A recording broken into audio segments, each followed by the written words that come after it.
এক গভীর জঙ্গলে এক হাতি থাকত। সে ছিল খুব অহংকারী। ও কারোর পরোয়া করত না।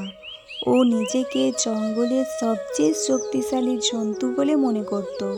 ওর যা ইচ্ছে তাই করত। কখনো গাছ উপড়ে ফেলত, কখনো অন্য জন্তু জানোয়ারকে তাড়া করত। একদিন হাতিটি জঙ্গলে ঘুরছিল। এক পিঁপড়ে এক লাড্ডু নিয়ে তার বাসায় ফিরছিল। পিঁপড়েটি হঠাৎ সে হাতির সামনে পড়ে যায়। আরে বাহ, এটা তো একটা পিঁপড়ে। আমি ভাবছিলাম এই লাড্ডু নিজে থেকে কি করে চলছে। ওই হাতি, তোমার হাসা বন্ধ হয়ে গেছে তো আমি আমার নিজের রাস্তায় যেতে পারি? এই পুরো জঙ্গল আমাকে ভয় পায়। এটা কি করে হয়? তুই আমাকে দেখে ভয় পাস না? আমি তোমাকে কি জন্য ভয় করব? কারণ আমি অনেক বড় আর তুই অনেক ছোট। হ্যাঁ, তো তাতে কি হয়েছে? যদি আমি জোরে নিঃশ্বাসও নিই তাহলে তুই উড়ে যাবি। তুমি কেন এমন করবে? অন্যকে জ্বালাতন করতে ভালো লাগে তোমার? আমাকে সবাই ভয় পায়। যারা তোমাকে ভয় পায় তারা বুদ্ধিহীন, কিন্তু আমি নয়।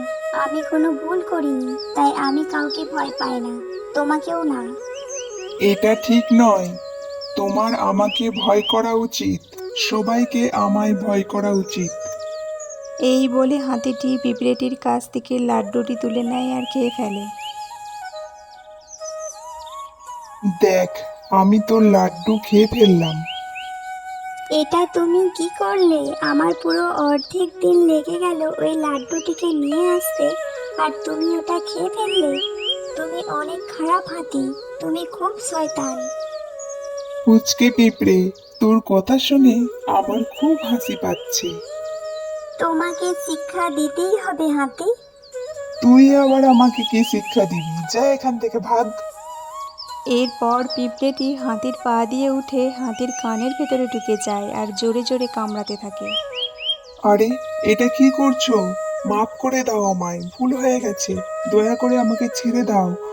এই বলে হাতিটি কাঁদতে থাকে। এরপর পিঁপড়েটি হাতির কান থেকে বাইরে বেরিয়ে আসে।